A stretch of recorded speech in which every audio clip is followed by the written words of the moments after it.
My wife is constantly sleeping with her colleague after we opened our marriage, and I'm starting to regret it. If someone had told me 2 years ago that I'd willingly agree to open my marriage, I would have laughed. I was always the kind of person who believed marriage meant choosing one person every single day. My wife, Emma, used to believe that too. We had been together for 8 years, married for 4, and although life wasn't perfect, I honestly thought we were happy. We had stable jobs, a nice apartment, 2 dogs we treated like children, and dreams of buying a house within the next few years. Looking back, I think the biggest mistake I made wasn't opening the marriage. It was ignoring all the small problems long before that conversation ever happened. We stopped going on dates. We stopped talking about our days. We became roommates who occasionally watched television together before going to bed. We weren't fighting, but we weren't really connecting anymore either. I thought we were just going through a normal phase. Apparently, my wife saw it differently. One Friday night, while we were eating takeout on the couch, she turned off the TV and asked if we could have a serious conversation. My stomach immediately dropped because those words never lead anywhere good. She told me she loved me but felt like something was missing. At first I assumed she wanted counseling or maybe a vacation together. Instead, she asked if I'd ever considered opening our marriage. I honestly thought she was joking. I even laughed. She didn't. She explained she'd been reading articles and listening to podcasts about couples who explored open relationships and claimed it made them stronger because it encouraged honesty instead of secrecy. She kept repeating that it wasn't about replacing each other. It was about freedom, trust, and new experiences. The more she talked, the more uncomfortable I became. I told her I wasn't interested. She nodded, said she understood, and dropped the conversation. At least that's what I thought. Over the next few weeks, the topic kept coming back. Never as an argument, just little comments here and there. She mention another success story she'd read online or tell me about a podcast where a married couple said opening their relationship actually saved them. Every time I expressed doubts, she'd reassure me that I would always come first. She said boundaries would keep everything safe. No secrets. No emotional attachments. Total honesty. Eventually, she asked me a question that completely changed the direction of our marriage. If you trust me, why are you so afraid? Looking back, I realized that wasn't a fair question, but at the time it hit me hard. I didn't want to seem controlling or insecure. I convinced myself that maybe love meant being open-minded, even if it scared me. After weeks of talking, I finally agreed. We sat down and wrote out rules together. We promised we'd always tell each other if we planned to see someone else. We agreed that our marriage would always come first. No bringing anyone into our home. No lying. No hiding messages. If either one of us wanted to stop, we'd stop immediately. We even shook hands like we were signing a business contract. It felt strange, but I kept telling myself that honesty was better than resentment. Maybe this really would make us stronger. The first month was surprisingly uneventful. Neither of us actually met anyone. We laughed about how awkward dating had become after being married for years. Then one evening, Emma casually mentioned there was someone from work she'd been talking to.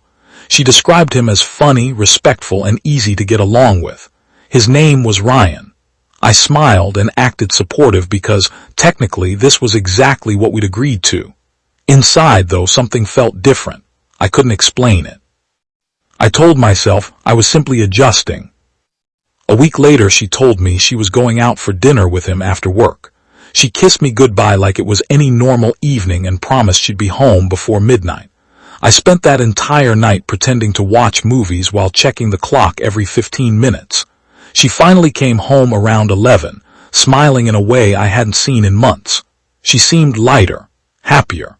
She talked about how easy the conversation had been and thanked me for trusting her.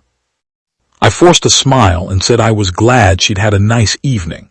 After she fell asleep beside me, I stared at the ceiling until sunrise, wondering why I suddenly felt like a guest in my own marriage. Over the next several weeks, Ryan's name became part of our everyday conversations. At first it was harmless. Ryan told the funniest story today. Ryan recommended this restaurant. Ryan thinks you'd like this movie.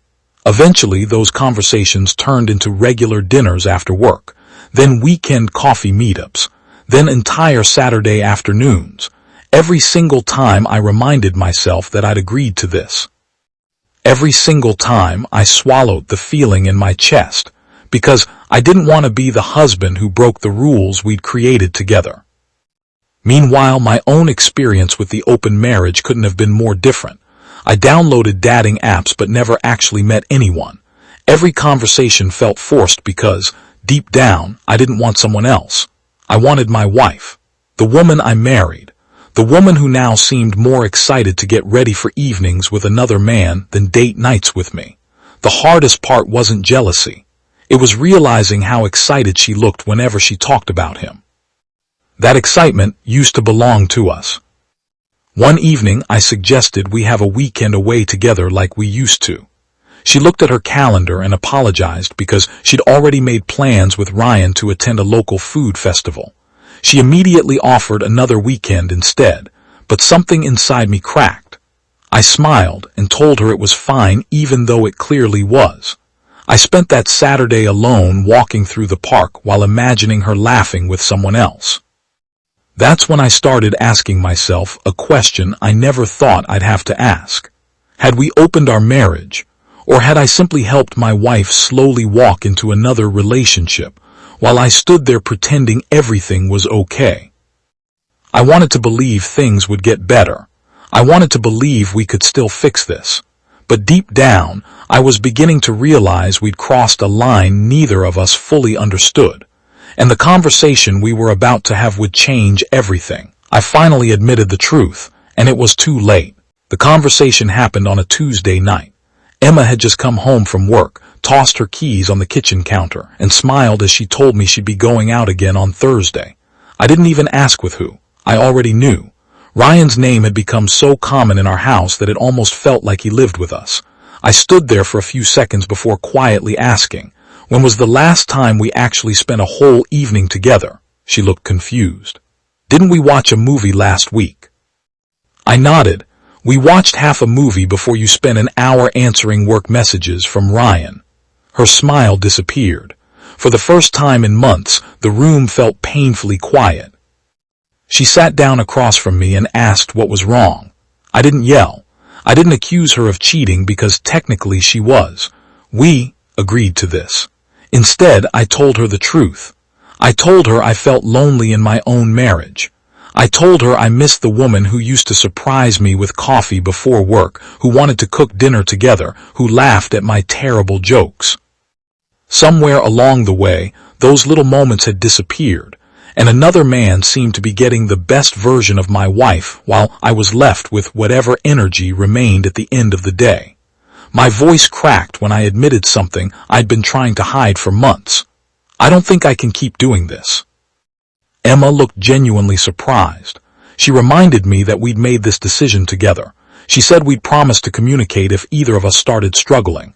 I laughed, but it wasn't because anything was funny. "I've been communicating," I said. "You just haven't been listening." She stared at the table without saying a word. After a long silence, she admitted she'd noticed I seemed distant but assumed I was simply adjusting. I asked her the question that had been haunting me for weeks. "If I asked you to close the marriage today, would you?" She didn't answer right away. That silence told me everything I needed to know. Eventually she whispered, "I don't know." 4 simple words. They hit harder than any argument ever could. The woman who once promised to choose me every day wasn't sure if she wanted to anymore. I nodded slowly and walked out of the apartment. I didn't know where I was going. I just couldn't breathe in that room anymore. I ended up sitting in my car outside a 24-hour diner, staring through the windshield while the rain tapped against the glass. I kept replaying the last few months in my head. Maybe I'd ignored the warning signs because I was afraid of what they meant. Maybe opening the marriage hadn't created distance between us. Maybe it had simply revealed distance that had been growing for years. Over the next few days, we barely spoke. She continued going to work, and I buried myself in overtime just to avoid being home. One evening, my older brother invited me over after noticing I'd been avoiding everyone's calls. I hadn't told anyone what was happening, but somehow he could tell something was wrong. I finally explained everything. He listened without interrupting. When I finished, he asked me one question. Do you think you're fighting for your marriage? Or are you fighting for the marriage you used to have? I didn't answer because I honestly didn't know. That weekend, Emma asked if we could talk again. She admitted that somewhere along the way her relationship with Ryan had become more than she expected. She insisted she never planned for that to happen, but spending so much time together had created feelings she couldn't ignore anymore. Hearing those words felt like someone had pulled the floor out from under me. We had created rules specifically to avoid emotional attachments, yet that was exactly what had happened. I wasn't angry anymore. I was just exhausted. I asked her if she loved him. She closed her eyes. I care about him, she said quietly. That wasn't the answer I wanted, but it was honest. For the first time since this all began, neither of us pretended everything was okay. We both knew our marriage was standing on the edge of something neither of us could control. The hardest part wasn't realizing she developed feelings for someone else. The hardest part was realizing I couldn't compete with the excitement of something new. I was trying to rebuild a marriage while she was discovering a different future. That night I slept in the guest room. Around 3 in the morning I woke up and walked into the kitchen for a glass of water. Emma was already sitting there in the dark, staring out the window. She looked just as lost as I felt. Without looking at me, she quietly asked, "Do you think we can still fix this?" I wanted to say yes. I wanted to believe love alone was enough. But after months of watching us drift further apart, I honestly didn't know anymore. And the decision we made the following weekend would determine whether our marriage survived, or became nothing more than a lesson we'd carry for the rest of our lives. The following weekend, we agreed to leave our phones at home and spend the entire day together. No work, no distractions, no messages, just the two of us like we used to before life became so complicated. We drove to a small lake about an hour outside the city, the same place where I'd proposed to her years earlier. It felt strangely familiar, yet completely different. We walked the trail in silence for a while before finally sitting on a wooden bench overlooking the water. Neither of us knew how to begin the conversation because, deep down, I think we both knew there wasn't going to be an easy ending. Emma was the first to speak. She admitted that opening the marriage hadn't solved the problems we'd been avoiding. Instead, it gave both of us a distraction from fixing what was already broken. She said Ryan hadn't stolen her away. The distance between us had existed long before he came into the picture. Meeting him simply forced her to acknowledge feelings she'd been ignoring for a long time. As painful as it was to hear, I couldn't honestly disagree. We had spent years assuming our marriage would take care of itself while we focused on everything else. By the time we realized how disconnected we'd become, we were already speaking different emotional languages. I confess something I've been afraid to admit. When she first suggested opening the marriage, I didn't say yes because I wanted it. I said yes because I was terrified of losing her. I thought if I refused, she'd leave anyway. Somewhere in my mind, agreeing felt like the safer option. Looking back, I realized I'd abandoned my own boundaries just to keep someone else happy. That wasn't love. That was fear disguised as compromise. Emma wiped away a few tears and quietly apologized. She said she should have listened the first time I admitted I was hurting instead of assuming I'd eventually adjust. She admitted she'd become so caught up in the excitement of something new that she stopped noticing how lonely I'd become. Hearing those words hurt, but they also brought a strange sense of peace. For the first time in months, we were finally being completely honest with each other. We talked for hours. We laughed about old memories. We cried over the ones we'd never get to make. We even admitted that neither of us was the villain in the story. We were simply two people who handled our problems the wrong way. Love had been there once. Maybe it still was, but sometimes love isn't enough to repair years of emotional distance. As the sun began to set, I asked her one final question. If we closed the marriage today and started over, could you truly let him go? She didn't answer immediately. Instead, she stared at the water for what felt like forever. Finally, she whispered, "I don't think that would be fair to either of us." It wasn't the answer I wanted, but it was the answer I needed. At that moment, I realized I wasn't fighting for our future anymore. I was holding on to our past. Those are two very different things. A week later, we sat in our apartment and divided everything calmly.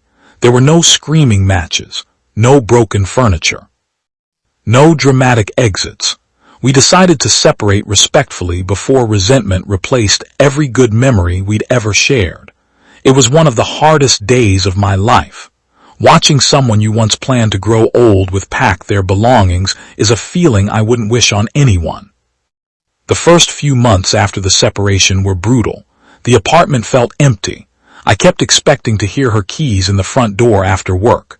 I'd instinctively reach for my phone to tell her something funny before remembering we weren't together anymore. Healing wasn't a straight line. Some days I felt hopeful. Other days I questioned every decision I'd made. But little by little, life kept moving. I started going back to the gym, something I'd neglected for years. I reconnected with old friends. I visited my parents more often. I even started seeing a therapist who helped me understand something that completely changed my perspective. Regret isn't always about making the wrong decision. Sometimes it's about ignoring your own needs because you're afraid someone else will leave. About 8 months later, I bumped into Emma at a bookstore. It was unexpected, but surprisingly, it wasn't awkward. We talked for a few minutes. She looked happy, and honestly, so did I. She asked how I'd been, and for the first time in a long time, I could genuinely answer, "I'm doing well." We wished each other the best and walked away in opposite directions. There was no anger left, no bitterness, just gratitude for the good years we shared and acceptance that our story had reached its ending. Looking back now, I don't regret loving her. I don't even regret trying to save our marriage. What I regret is believing that sacrificing my own boundaries would somehow protect the relationship. Healthy relationships aren't built by ignoring your feelings to avoid conflict. They're built through honest conversations, mutual respect, and choosing each other every single day. If you're ever in a situation where you're agreeing to something that goes against your values because you're afraid of losing someone, ask yourself one question. If I have to stop being myself just to keep this relationship alive, what exactly am I saving? Sometimes the hardest decision is also the healthiest one. Never make life-changing relationship decisions out of fear. Whether it's marriage, dating, or any serious commitment, both people need to genuinely want the same future. Compromising on small things is part of love. Compromising on your deepest values often leads to resentment. Protect your self-respect as much as you protect your relationship. Do you think opening the marriage revealed problems that were already there, or do you think it created new ones? I'd love to hear your thoughts in the comments. And if you enjoy emotional stories with meaningful life lessons, don't forget to subscribe for more.